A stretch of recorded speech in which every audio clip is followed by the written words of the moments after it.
Bueno, profe, primero que nada nos gustaría que pueda hacer una introducción breve para usted para la entrevista, para que quede todo grabado. Claro, no hay problema. Bueno, mi nombre es Julio César Ojeda. Eh, Me gradué de médico hace casi 20 años ya. He ejercido en la parte pública y en la parte privada.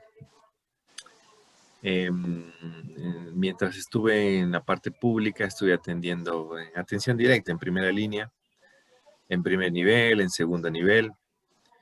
He estado luego, cuando me vinculé a la especialidad de Economía en Salud, ya me hice salubrista, entonces me dediqué a la parte administrativa, a la parte pública. Ustedes saben que la salud pública se dedica a atender no a personas de manera individual, sino a conglomerados de gente. Entonces, en ese sentido, pues, es que ya me he dedicado los últimos años. He entrado a la parte gerencial, he estado a cargo de distritos de salud. Estuve en Quito también en el Ministerio Central colaborando con el Viceministerio de Atención Integral en Salud. Luego estuve gerenciando hospitales y bueno, ahora me encuentro en otra de mis pasiones que es la docencia, ¿no? Entonces, pues aquí estoy y espero estar a la altura de sus necesidades, queridos estudiantes.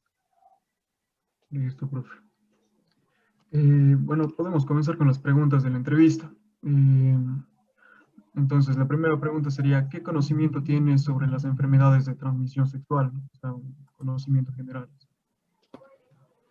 Así de manera muy general les puedo decir que las enfermedades de transmisión sexual no tienen distinción, o sea, no tienen distinción de condición socioeconómica, no tienen condición de raza, de etnia, sino más bien atacan a todas las personas. Claro, obviamente los que han empezado su vida sexual activa. Y en el caso de VIH, pues a los recién nacidos también, ¿no? Entonces, es un fenómeno del cual, pues, no se tenía mucho miedo anteriormente, en los tiempos antiguos, especialmente cuando ya aparecieron los antibióticos, pues no, se les perdió bastante miedo, salvo cuando ya apareció el VIH, fue cuando todo el mundo se puso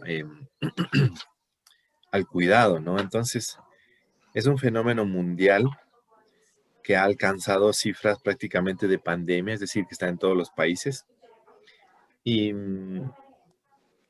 y depende mucho o está más acelerado de acuerdo a las conductas sexuales que mantienen las personas, ¿no?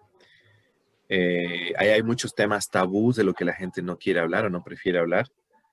Entonces, estadísticamente hablando, se dice que en el caso del VIH, ¿no? Se dice que por cada caso de VIH eh, encontrado, diagnosticado, existen 10 casos más que no han sido diagnosticados, ¿no? Entonces es una estadística alarmante, ¿no? Porque esto es una cadena, una secuencia de contagios que pueden acarrear a personas que ni siquiera se imaginan, ¿no? Y al respecto de eso hay muchas historias, pero no creo que viene al caso, pero estadísticamente es alarmante, ¿no? Y pues está en todos los países. Claro, es un tema bastante importante en el ámbito mundial, ¿no es cierto? Ya. Eh, bueno, conforme a su experiencia, ¿qué impacto tiene esta enfermedad de transmisión sexual en adultos? No, el impacto es tremendo, no solo en el campo laboral, sino en el campo emocional. Es, es un, es un, es un impacto tremendo, ¿no? He visto de cerca, he tratado pacientes con VIH, hemos tratado de hacerle las respectivas referencias, hemos puesto al servicio de la clínica del VIH que hay en algunas instituciones públicas. Trabajamos cuando estuve en planta central en la implementación de las normativas y de las políticas que hicieron que pues con la implementación del MAIS, del nuevo modelo y la gratuidad de los servicios, muchas de estas personas tengan acceso gratuito a los medicamentos retrovirales, ¿no? Antirretrovirales, ¿no? Entonces, eso es un poco la experiencia desde la parte pública, ¿no? Ya en la parte más individual, o sea, de tratando de pacientes, hemos tenido algunos casos, algunas situaciones bastante tristes.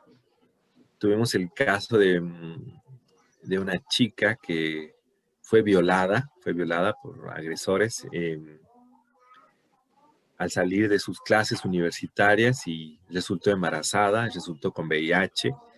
Se le hizo la prueba al bebé, bueno, al momento de nacer obviamente se tomaron todas las medidas. El parto fue por cesárea, se le dio al niño leche maternizada. Entonces se pudo hacer que el niño nazca con contagio cero, o sea, sin VIH, ¿no? Después de tomar todas las medidas, ¿no? De todas maneras, la madre sigue en tratamiento y bueno, hubo todo un drama familiar, todo un drama ahí de la familia que con el tema del aborto, con el tema de todo lo que hay alrededor de un embarazo no deseado, ¿no? Y de todo lo que implica o la violación de una persona. Entonces, ese es uno de los casos más tristes. Existen otros, por ahí algunos, por ejemplo, de madres de familia contagiadas por sus esposos. Existen personas que después de 10 años de haber tenido contacto, tuvieron un periodo de ventana muy amplio, muy largo, lo cual hizo que la persona tenga el virus, pero de manera dormida, adormecida, de tal manera que después de 10 años del contagio fue que pudimos hacer el diagnóstico, ¿no? Entonces es una enfermedad bastante escurridiza, ¿no? Llamémosla así, porque hay un periodo de ventana en el que no se la puede detectar, ¿no? Entonces, y los síntomas aparecen cuando ya es una fase bastante avanzada. Entonces, es una enfermedad de mucho cuidado y sobre la cual hay un grado de desconocimiento que, pues, asusta, ¿no? Porque mucha de la gente no conoce cómo es el contagio, cómo se transmite, no conoce su estado serológico. Entonces es de bastante preocupación. Esa es un poco la experiencia que les puedo comentar. Tuvimos otra niña de 12 años que tuvo su primera relación, o sea, fue un estupro, fue consecuencia de un acto de condena que fue llevado a juicio el agresor, que era un familiar, y el familiar resultó con VIH positivo. La niña tenía VIH positivo, hizo tuberculosis multidrogoresistente. Bueno, la niña terminó falleciendo, entonces, y así un montón de historias que hemos tenido que asumir frente a esta pandemia, esta terrible enfermedad que antes que echarle la culpa o enfocar la ira hacia el virus, yo pienso que todos los esfuerzos que se deben realizar por parte de los que hacemos salud deben estar orientados a las personas, no al virus como tal, sino a las personas, a las conductas que tienen las personas, ¿sí? Entonces eso, así a breves rasgos, no me den mucho hilo porque me voy de largo con las historias.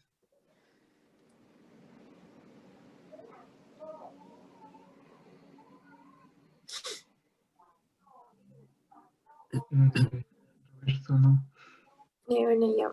La siguiente pregunta es, ¿usted Ya, conoce? Doc, si bien usted ya mencionó que el VIH,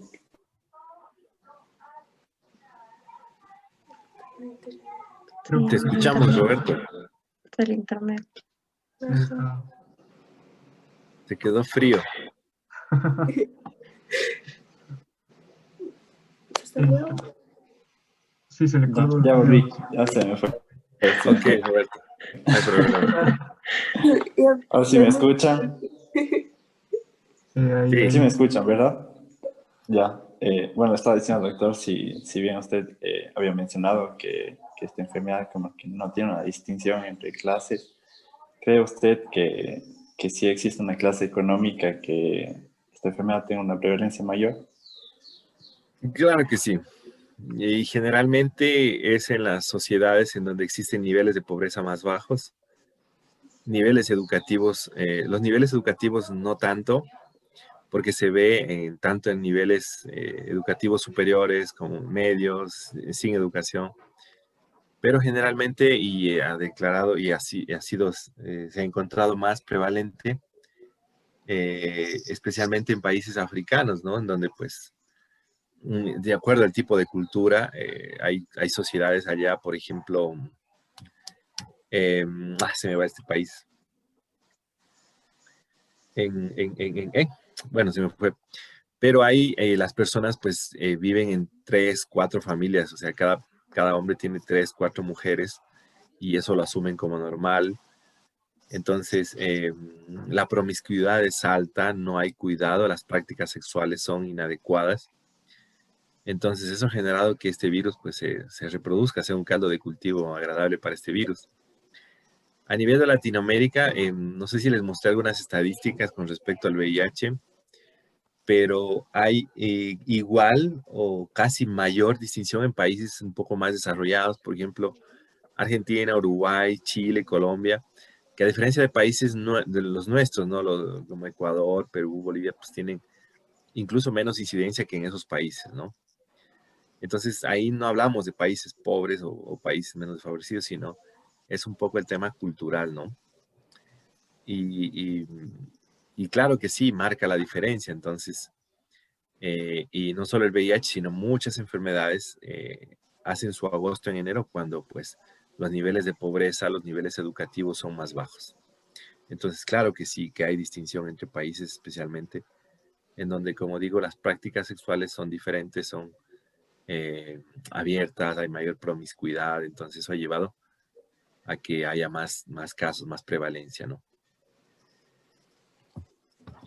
Bueno, usted había mencionado que ahora la prevención del VIH debe ser enfocada, digamos, no al virus, sino más a la gente. Entonces, ¿usted cree que existe alguna relación entre la falta de control de los factores sociales y el aumento de contagios de VIH? Claro que sí.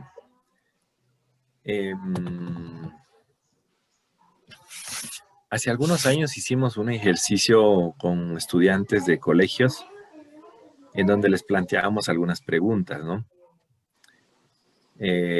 Con respecto al uso de métodos anticonceptivos, era la práctica, queríamos conocer qué tanto conocían bueno, cuál era su nivel de conocimiento sobre métodos anticonceptivos. Entonces había muchas concepciones erradas y había mucho desconocimiento, ¿sí? Y era apenas el 10% de los estudiantes que conocían cómo se usa, por ejemplo, un preservativo. Habían personas que creían que el solo hecho de tener, de mantener relaciones sexuales sin protección, por ejemplo, el coitus interruptus, ese tipo de métodos, que claro, evitaban el embarazo, pero ellos estaban convencidos de que eso también evitaba las enfermedades de transmisión sexual. Entonces eso fue algo que nos llamó bastante la atención. El desconocimiento, o sea, era inmenso, ¿no? Sobre métodos anticonceptivos. Muchos de los jóvenes no sabían cómo usar un preservativo, pese a que ya habían tenido sus primeras experiencias sexuales. Entonces, eso conlleva a que, pues, sumado a otros factores, como por ejemplo la migración que ha afectado a los jóvenes, porque hay muchos jóvenes que han quedado al cuidado de sus abuelitos y pues los abuelitos no ponen como que reglas en la casa, entonces en los jóvenes se ha ocasionado un libertinaje que pues ha llevado a conductas sexuales inadecuadas, ¿no? A acudir a sitios de promiscuidad, a sitios clandestinos, en donde pues no hay toda la higiene y pues obviamente terminan contagiados. Hemos tenido alta tasa de blenorragia, o sea, de gonorrea en los estudiantes y entre otras enfermedades, ¿no? Entonces había un desconocimiento total, ¿sí? Y no solo en los chicos, sino también en las chicas, aunque las chicas tenían mayor conocimiento que los chicos, ¿no? Recuerden ustedes que el VIH es un tema de ambos géneros, ¿no? Hombre y mujer. No podemos generalizar solo a los hombres, sino también hay que enfocarnos también en el conocimiento que pueden tener las chicas. Y algo muy importante, chicos, que se logró detectar es el desconocimiento en padres de familia. El padres de familia, sí. Si los estudiantes conocían un 20% de todas estas enfermedades, los padres de familia conocían un 5%. Era terrible, ¿no? Entonces, yo pienso que las condiciones de capacitación, de educación, de autoformación se deben fortalecer. Y a eso me refiero cuando digo que debemos enfocarnos en las personas, ¿no? Porque ya la parte de la ciencia, el estudio del virus como tal, se está manteniendo, se está realizando a tal punto que ahora pues ya hemos evitado la mortalidad por VIH a una gran escala. Es decir, todos los pacientes portadores del virus pueden recibir su tratamiento de manera ambulatoria y pueden vivir muchos años con el tratamiento, ¿no? Entonces la mortalidad se ha eliminado bastante, ¿no? Entonces yo pienso que la gente también le empezó a perder a partir de eso el miedo al virus y ahora pues ya es lo de menos. ¿Sí? Entonces, ¿se ha derramado? Sí. ¿Tenemos propagado? Sí. Sí, sí, sí. En poblaciones pequeñas, en poblaciones indígenas, en donde se creía que no, pues que no hay el virus. No, pues hay tasas elevadas de prevalencia y de incidencia, por ejemplo, en la etnia Shuar. Cuando estuve en Morona, Santiago, se hizo también así una especie de estudio con exámenes serológicos, exámenes de screening, o sea, las pruebas rápidas, y había un gran porcentaje de gente de la etnia Shuar que tenía el virus, o sea, eran VIH positivos, ¿no? Eso entre otros de los factores. Pero sí, entonces yo considero que definitivamente el hacer conciencia por parte de las personas, de hacer conciencia de la responsabilidad del cuerpo y de la responsabilidad que uno acarrea al transmitir una enfermedad, pues es fundamental hacerlo en los jóvenes, en las personas adultas mucho más, porque no es solo de jóvenes, sino adultos de 50, 60, 70 años, en los cuales he encontrado tasas altas en cambio de sífilis, ¿no? Entonces, es un problema a nivel general.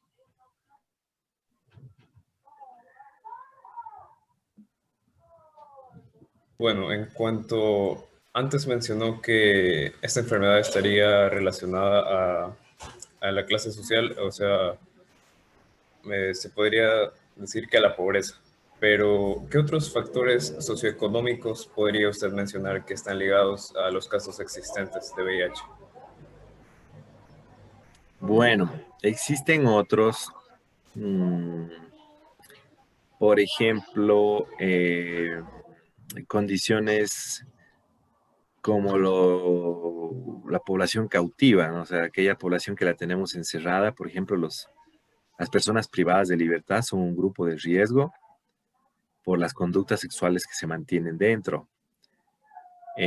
Hay mucha práctica, bueno, en los centros carcelarios es uno, y en países donde hay más tasa de homosexualidad, ¿no? Entonces, la práctica sexual de HSH, que la conocemos, es hombre, sexo con hombre, pues es muy frecuente, ¿no? Entonces, eso ocasiona que haya más prevalencia. Y eso también es independiente de la condición social, ¿no?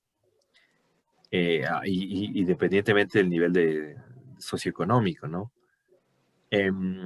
Otro de los factores es la falta de políticas públicas, el acceso a información, el acceso a servicios de salud de manera más asequible. Por ejemplo, la gratuidad de los servicios en el Ecuador hizo que muchas personas puedan acceder de manera gratuita a una consulta médica en estos temas, puedan acceder a los dispensadores de preservativos que existen en los centros de salud.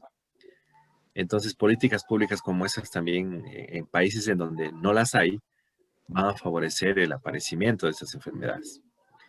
¿Sí? Y otros factores ya un poco más culturales, que es, por ejemplo, el tema bueno, ya mencioné de la homosexualidad, el tema de la promiscuidad, la línea de pobreza, los hacinamientos, que generan un poco, entre otros de los factores que te podría mencionar.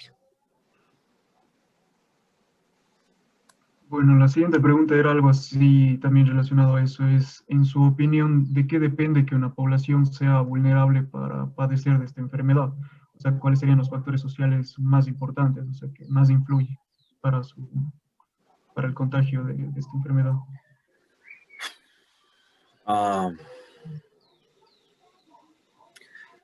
Bueno, podremos distinguir aquí dos tipos de factores, ¿no? unos factores que serían macro, que dependen de las políticas de un país, y los otros que podríamos decirlo los factores micro, que dependen a nivel individual de cada persona, ¿no? Entonces, yo pienso que ese sentido de responsabilidad con el cuerpo, ese sentido de amor propio con el cuerpo, va a hacer la distinción, va a hacer la diferencia a nivel individual. Cuando una persona tiene poca responsabilidad con su cuerpo, tiene poca responsabilidad con sus actos, no le va a importar contagiarse o contagiar, ¿sí? Entonces pasa por un momento en el que las personas toman decisiones, dicen, yo soy responsable, ¿qué me va a pasar? ¿Qué estoy haciendo? ¿Sí? No se está prohibiendo las relaciones sexuales, no de ninguna manera, sino más bien se debería pedir que las personas lo hagan de manera responsable. Si tienes una pareja sexual con la cual tú mantienes relaciones sin protección y de manera frecuente, pues estás haciendo un acuerdo de confianza, un acuerdo de fidelidad, llamémoslo así. Porque la fidelidad a la final es solo un acuerdo, un regalo que una persona le hace a otra. Si se rompe ese acuerdo, significa pues que estás irrespetando a esa persona e irrespetándote a ti mismo, ¿no? Entonces, ese es un principio que a nivel individual va a ocasionar el aparecimiento de los riesgos, ¿no? Y riesgos de contagio, riesgos de embarazos no deseados y todo lo que viene después. A nivel macro, a nivel de sistemas de salud, yo pienso que mientras los gobiernos inviertan más en salud, inviertan más en centros de atención, ya sea ambulatoria u hospitalaria para ese tipo de pacientes, mientras más se invierta vamos a tener mejores resultados. Hay una meta a nivel internacional que se la planteó desde la ONU, desde la OMS, dentro de los Objetivos de Desarrollo Sostenible en la lucha contra el VIH, es el 90-90-90.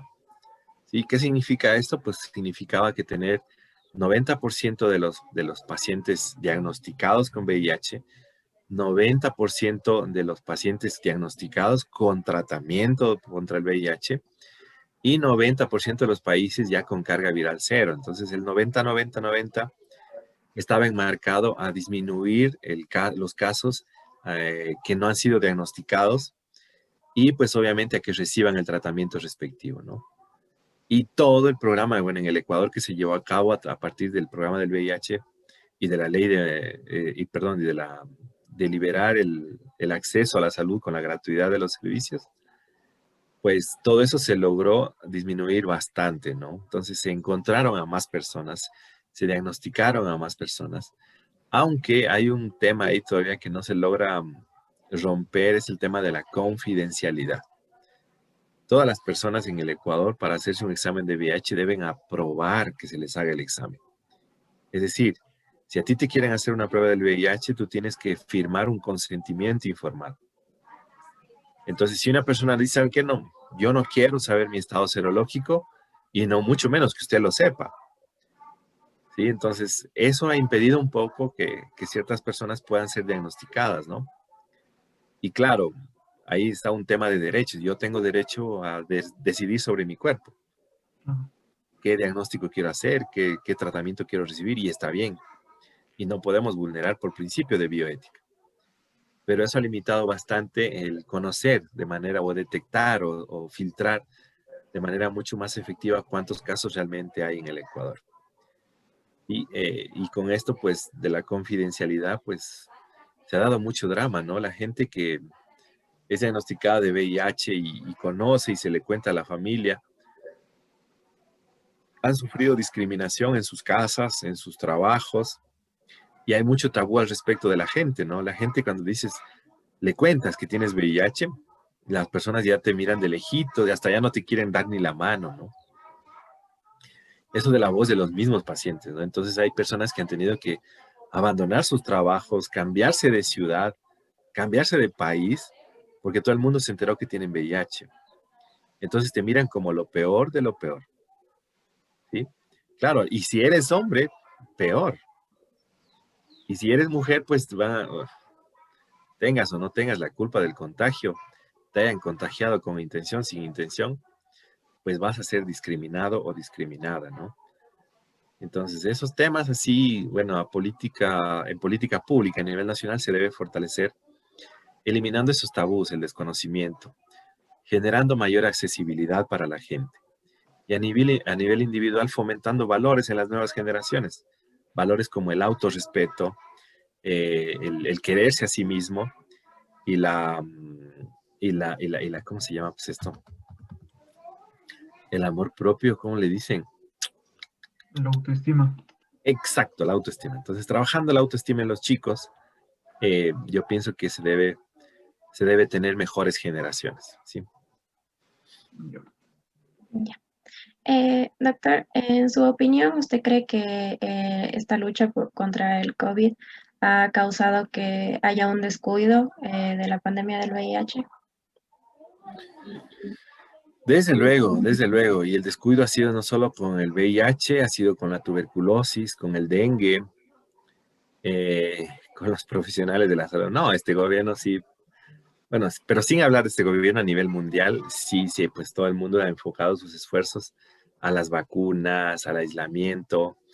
Y aunque no lo crean, el aislamiento ha disminuido los contagios del VIH, ¿no? Porque ya las personas se mantienen confinadas, ya se cuidan mucho más antes de salir a una farra o a irse a algún encuentro sexual, pues entonces ya este confinamiento ha ayudado a disminuir la tasa de contagio, ¿no? Entonces, si bien es cierto, los sistemas de salud lo descuidaron, pero también ayudó el confinamiento a que disminuya este tipo de contagios, ¿no?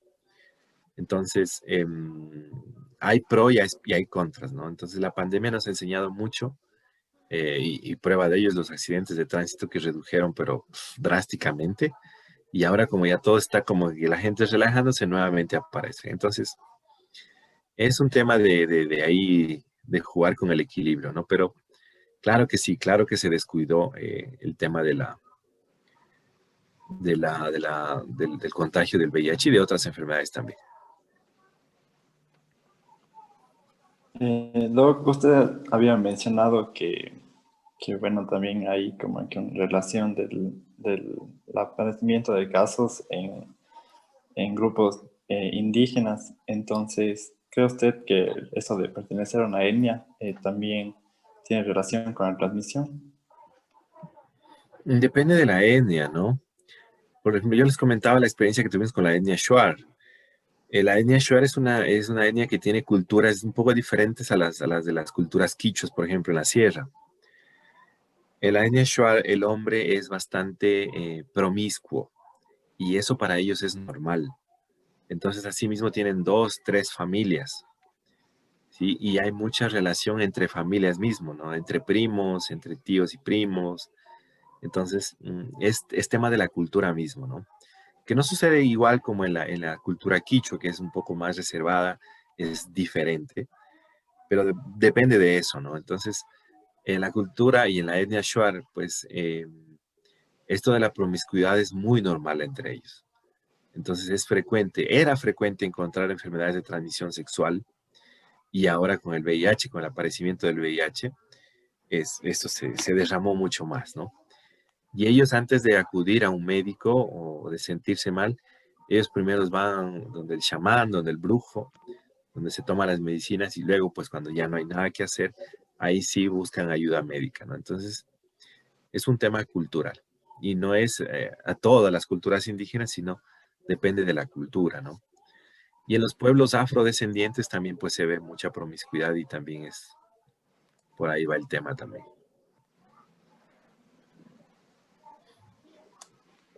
Ya, listo, profe. Usted, en el ámbito político, ¿qué medidas ha visto que deberían ser tomadas o han sido tomadas para controlar la influencia que tienen los factores socioeconómicos sobre la transmisión de VIH? Bueno, en el tema político yo pienso que las decisiones que tomen los que gobiernan deben considerar el tema de la inversión en salud y en educación, ¿no? Entonces, mientras mayor inversión haya en educación y en salud, vamos a tener mejores indicadores tanto de enfermedades como de muertes. Y a nivel educativo, mientras más educada sea la gente, le estás dando más armas para poder conocer y poder evitar enfermarse, ¿no? De cualquier enfermedad, independientemente de cuál sea. Y ustedes saben que los servicios de salud, ahora con estos nuevos paradigmas, pretenden orientarse más hacia la promoción y prevención de enfermedades, ya no tanto a la curación, porque sabemos que si tú le das un antiparasitario a un niño y no le enseñas a cómo evitar contagiarse, al cabo de un mes nuevamente va a estar con parásitos y nuevamente vas a gastar en medicamentos para quitarle los parásitos. Y al siguiente mes nuevamente, y al siguiente mes nuevamente. Entonces, si le enseñas a un niño a no contagiarse de parásitos, a lavarse las manos, en el caso del VIH, si enseñas a las personas a tener autocuidado, responsabilidad con su cuerpo, pues vas a evitar que esa persona se vuelva a enfermar, ¿sí? Entonces, antes que darle medicamentos, hay que enseñarle a evitar y a promocionar hábitos de vida saludables.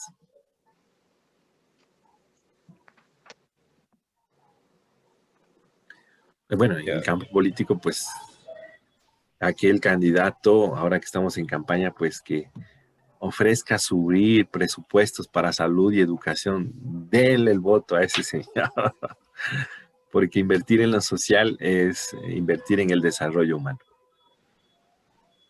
A ver, desde su especialidad, ¿cómo podría aportar o qué recomendaría para un mejor control de la pandemia del VIH en cuanto a la sociedad?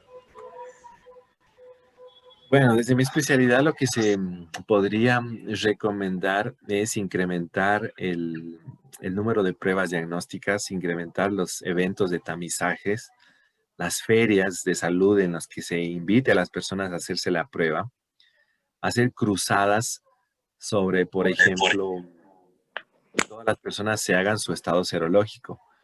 Hubo un movimiento que nació de manera involuntaria en el Brasil, en el que incluso causó tendencia por algunos días en Twitter y en las redes sociales, era sobre el estado serológico. Muchos famosos, muchas personas famosas del medio allá en el Brasil empezaron a publicar en las redes sociales su resultado del examen, del test serológico contra el VIH.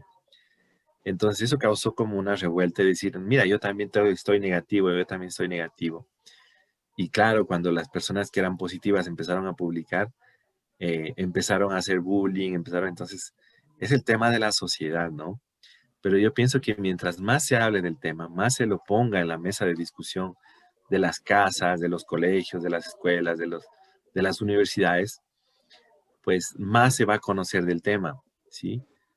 Y entre pareja a nivel individual, cuando tú estás con tu novia o novio, entonces, y si hablar del tema es importantísimo. Porque cuando tú con una pareja no tienes relaciones, solo estás de manitos sudadas y de besitos, y cuando van a avanzar un poco más en su relación y dices, bueno, pues hablemos del tema, ¿no? Mira, ¿qué te parece si te haces una pruebita? ¿Te has hecho alguna vez una prueba? Eso debería ser la verdadera prueba de amor, ¿no? Mostrar el test, mira, mi amor, estoy negativo. No tengo hepatitis, no tengo VIH, no tengo sífilis, no tengo nada. ¿Sí? Entonces, y nadie habla de eso. Entre pareja no se habla. ¿Sí? Más bien se habla después, cuando ya nació o cuando se dio un embarazo no deseado. Hagámonos las pruebas de sangre a ver si somos compatibles. Imagínense ustedes, después de un embarazo, ver si son compatibles. Porque hay incompatibilidad sanguínea también, ¿no? Entonces, yo pienso que en pareja, los jóvenes, ustedes que están todavía empezando la vida, entonces, pues, debe hablar de esos temas, debe hablarse, debe topárselo sin miedo, sin temor a nada, ¿no? Y si tienes miedo de haberte contagiado de algo, pues hazte la prueba. Mientras más pronto te la hagas, mucho mejor.